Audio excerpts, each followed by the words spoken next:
Good morning, friends. Mark Holmes here, of course, with my buddy Cowboy Joe Blue and Joe Bear in the house. And as always, I want to thank you all for watching, commenting, subscribing, and being part of the Joe Blue Sports Report. Without you guys, as well as you ladies, you know this does not work. So let's get open for business and let's wake up those football guys. Good morning, guys. It is Thirsty Thursday, man. And I tell you what, I'm thirsty this morning.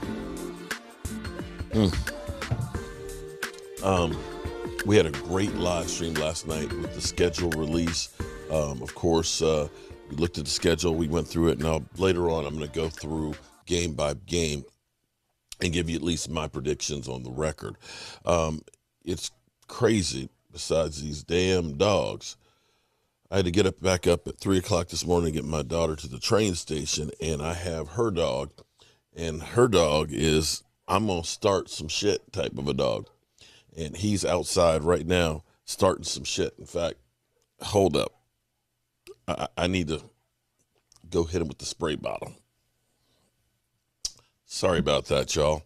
I guess I am babysitting the little dog of my daughters. I guess this is what it's like to have grandkids.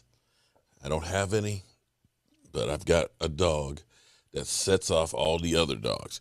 Anyway, back to the Dallas Cowboys, because I know you didn't come here for my drama today, because I'm tired, y'all. I'm real tired right now. I feel like I've been run over by Trucker's Life, and he's probably up there eating a great steak or some lobster macaroni. So the Dallas Cowboys have a quarterback situation and problem here. And I know you trolls out there, I know you're saying, yeah, tell us something you didn't that we don't know. That Dak Prescott, he's not the guy and he's overpaid. No, shut the F up. Just shut up. Just shut up with that, okay? Dak is our quarterback. But the problem is tomorrow our rookies start their rookie mini camp. And the Cowboys thought that Ben DiNucci would be able to participate in the rookie camp and be the quarterback for that. Well, it turns out he's not, friends. He is unable to participate in that. So they don't have a quarterback that can actually play in that because they didn't draft or sign a rookie. So what the Cowboys have done is they're bringing in JT Barrett. JT Barrett from Ohio State. Now here's an interesting thing. JT Barrett. Let me give you this one. Mike Mayock, who, of course, is the GM for the Las Vegas Raiders, which have the highest ticket price for opening weekend just to get into the building. And I'm not talking about the club seats where they getting you tipsy and got bottle service. No, the cheapest tickets for that game are $750. We're talking about the nosebleed seats, okay? Way up there. And they go up from there. Mike Mayock said about JT Barrett from Ohio State.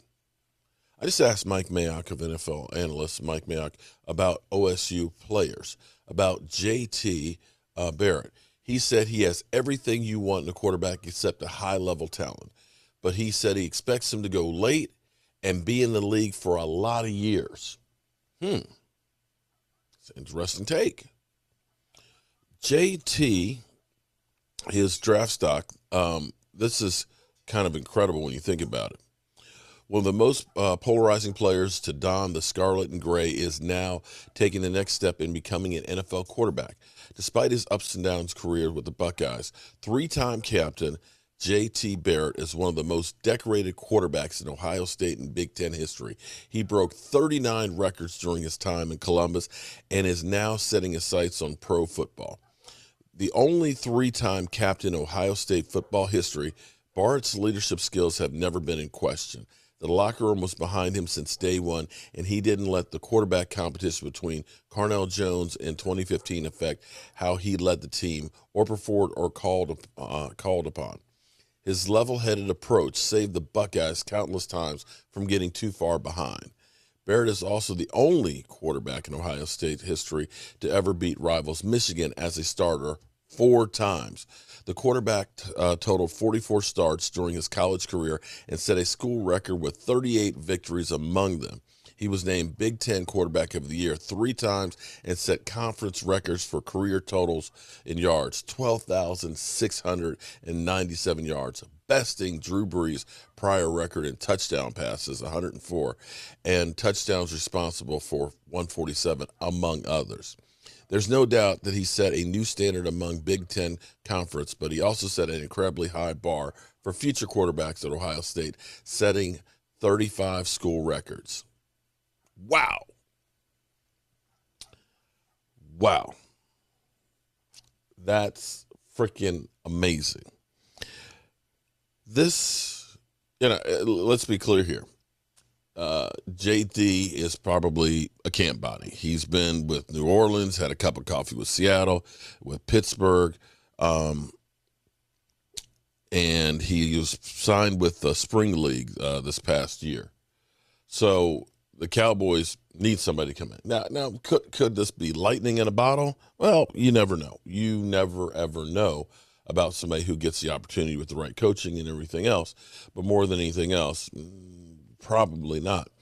But I bring him up and go through all of this because last night when we were doing our live stream, and in comments that you get from people from time to time, is they will go through and they will listen to what the experts will say about a player coming out of college and think that that is the be-all, end-all on that. They'll say, oh, well, this guy didn't do this and this guy didn't do it. But this guy is great because he did blank. Guys, you don't know. You don't know. JD had more yardage and records than Drew Brees. 4-year starter. 3-year captain. Guy who you looked at and said, man, he's a leader. He's got all that. Mike Mayock says he'll have a long career. Well, I guess he has a long career if you say that he's going from team to team and getting at least workouts. But the fact is, we don't know. It actually drove me crazy last night because we have some people that are constantly just so negative. Cowboys are going to be 7-10 next year. I'm kind of like, hold up. With as bad as our defense was last year, with everything that could go wrong, that went wrong, with Mike McCarthy being a new coach, Mike Nolan being a defense coordinator trying to change the defense, bringing in all kinds of new free agents, not having OTAs and workouts, and trying to put all that together, losing Dak Prescott, losing Tyron Smith, never getting La'el Collins. With all of those things happening, we were 6-10.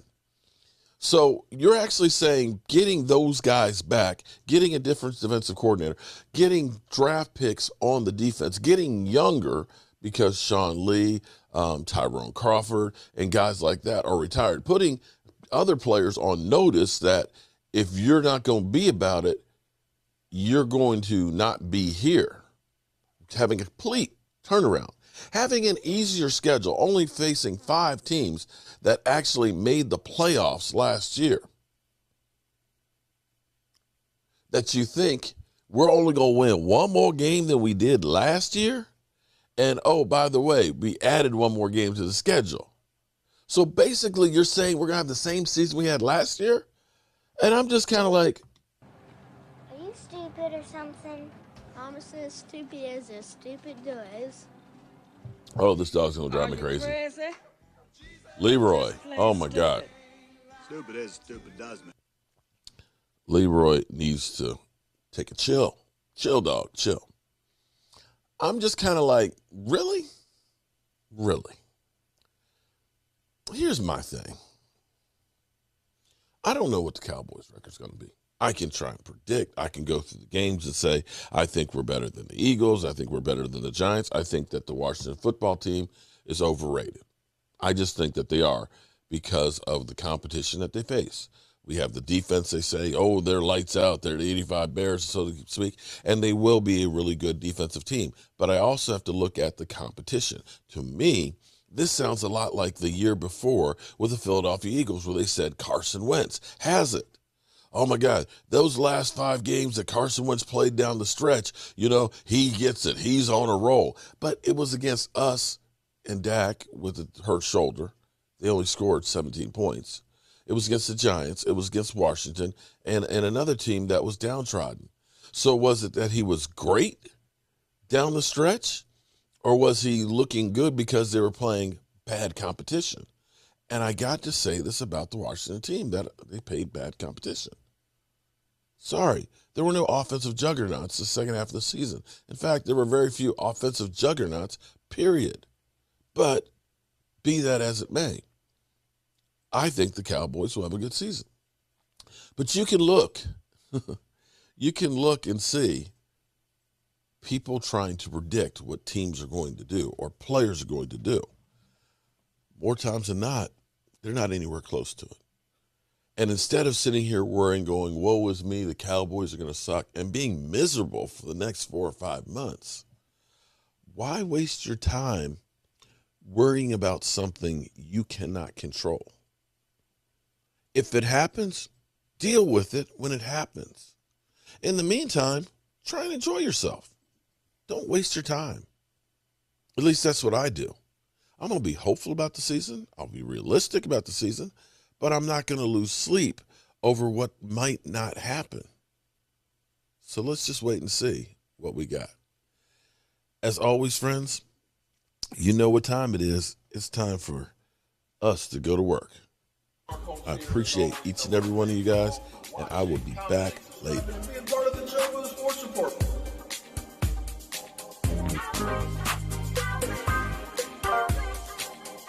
You did one hell of a job, and the only thing else I got to say is